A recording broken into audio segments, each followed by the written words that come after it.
Ciao a tutti, sono Rui. Oggi parliamo di un argomento molto interessante che mi avevano chiesto in tanti. Oggi parliamo del simbolo della cucina cinese, le bacchette. Mi sono messa anche un abitino cinese per parlare di questo argomento, siccome per me è molto significativo e importante. Oggi vi parlerò un po' di curiosità sulle bacchette e anche come usarle e poi andiamo a vedere un attimo anche le cose che non si possono fare con le bacchette. Comunque, solo due cenni sulla cultura e sulla storia. Le bacchette praticamente da quando sono state trovate le prime tracce hanno già circa 3000 anni fino ad adesso. All'inizio non erano nemmeno chiamati quaizi, che sarebbe la parola cinese per indicare le bacchette. È stato nominato così a partire dalla dinastia Ming.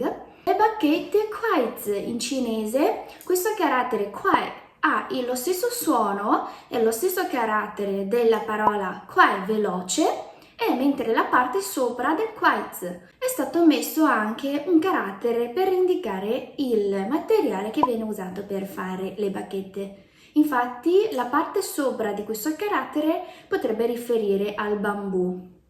Quindi la parola quai sarebbe una cosa di bambù per aumentare la velocità. In effetti questo sarebbe, diciamo, l'uso principale delle bacchette.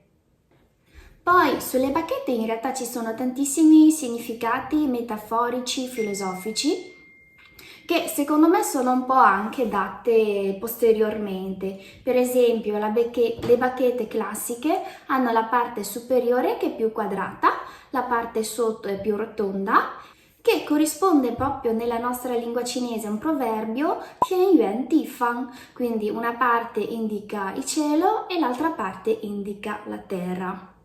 Anche le lunghezze delle bacchette ha un significato molto simbolico e metaforico.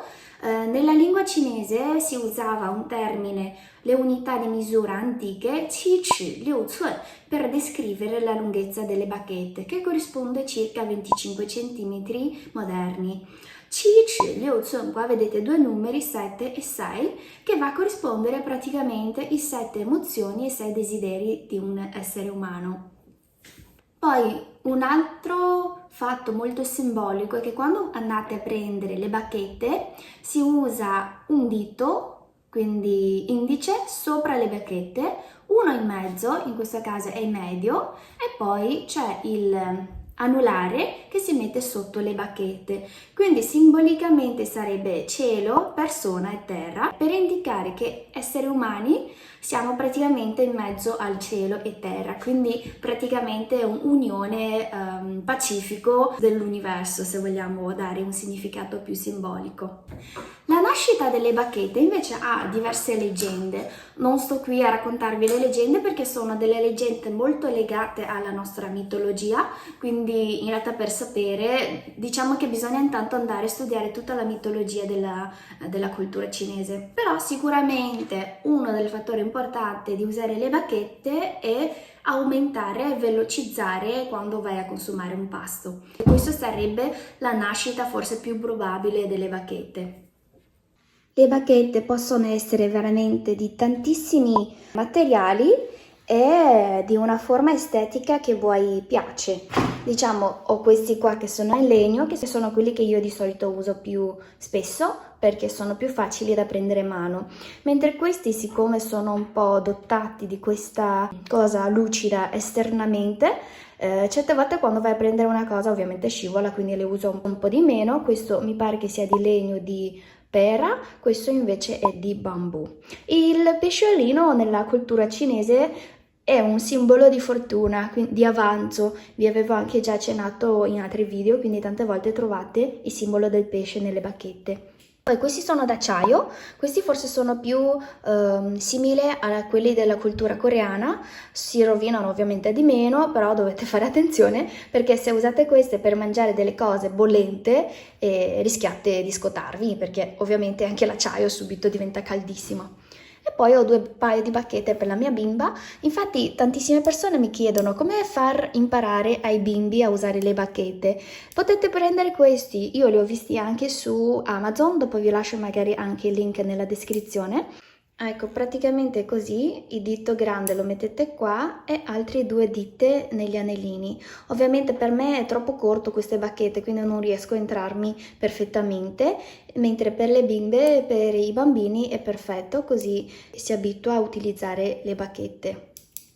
Mentre per gli adulti come si dovrebbe prendere le bacchette? Allora, si prende in questa posizione, si dice, c'è questo detto che se le ragazze quando siete ancora piccole prendete le bacchette in questa lunghezza, quindi lontanissimo dalla punta, più lontano prendete le bacchette vuol dire che quando vi sposate vi allontanate da casa, quella di famiglia, molto di più. Quindi se non volete andare via troppo lontano dai tuoi genitori, cercate di metterlo un po' più vicino alla punta. Ma comunque la giusta sarebbe così, circa al 7/10, alla posizione del 7/10. E le dita come devono essere messe? La prima bacchetta, quindi questa qua sopra, viene spostato da indice e dal medio, quindi sono queste due dita che tiene questa bacchetta che muove, mentre il pollice e l'anulare tiene fermo la prima bacchetta. Quindi vedete, queste due si muovono mentre altre dita rimane fermo. Ovviamente dovete fare un lavoro di collaborazione tra le dita, perché adesso parlare è anche difficile rendere l'idea, però se abituate diventa molto facile.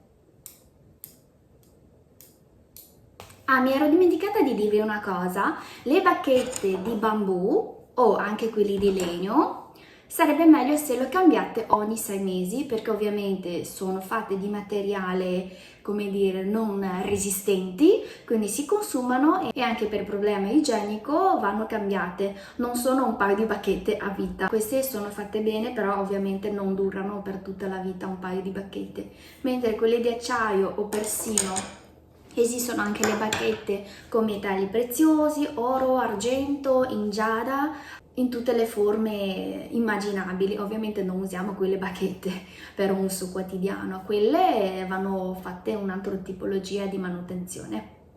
Per abbinare alle bacchette c'è una cosa molto interessante che io adoro, io amo collezionarli. Qua in Italia veramente li trovo molto raramente, quindi se ne trovate di carine fatemi sapere.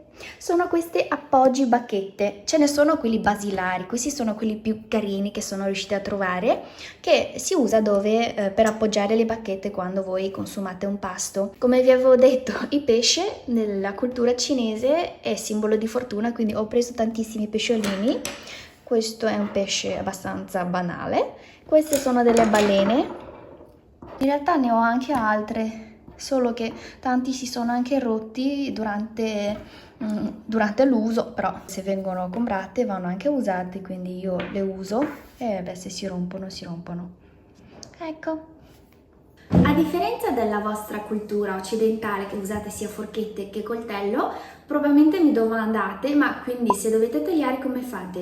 Però in realtà se ci pensate nella cultura cinese, tutti i piatti, carne, verdure, quello che è, sono in realtà già tagliati precedentemente i nostri piatti, quindi in realtà tu hai bisogno solo delle bacchette per prendere e mettere nella bocca. Ah sì, qua c'è da dire una cosa importante, soprattutto nelle generazioni più giovani, adesso è sempre più comune di usare un paio di bacchette comune, che sarebbe quel paio di bacchette da mettere in un piatto. Sapete che noi quando mangiamo dividiamo tutti i piatti, diciamo per ogni tavola, soprattutto quando mangiate al ristorante, quando siete fuori, che non siete in un ambito familiare con i vostri più cari, si mette sempre un paio di bacchette in più sulla tavola e si userebbe quel paio di bacchette chiamato kunquai per prendere cibo nel tuo piatto e poi tu usi le tue bacchette per mangiare. Ora invece andiamo a vedere che cosa non si può fare con le bacchette. Oggi sono praticamente da sola a casa per pranzo con marito al lavoro e la bimba al nido. Comunque, la prima cosa che non si può fare è mettere le bacchette così. Questo è un metodo che per noi è come offrire il vostro cibo ai morti, agli antenati, quindi non fare assolutamente. Poi non potete succhiare le vostre bacchette Non potete puntare una persona con le bacchette così, è abbastanza offensivo come gesto. Non potete fare le bacchette così che cercate in continuazione nel piatto senza decidere che cosa volete prendere. Non fare le bacchette così o anche giocare facendo il tamburo. No. Ovviamente questo è anche per comodità che non si può usare le bacchette uno rovescio, uno dritto e non si possono usare le bacchette di lunghezze diverse o di forme diverse, ma questo credo che sia anche abbastanza logico. Per oggi è tutto qui ragazzi, spero che sia stato un video comunque interessante per voi e ho cercato di dirvi tutto quello che io so. Se c'è da aggiungere qualcosa mi potete lasciare anche un commento e non scordate di iscrivere al mio canale se avete voglia di ricevere più informazioni sulla cultura, soprattutto sulla cucina cinese e delle ricette sempre in aggiornamento. Ci vediamo prossimo venerdì. Ciao ciao!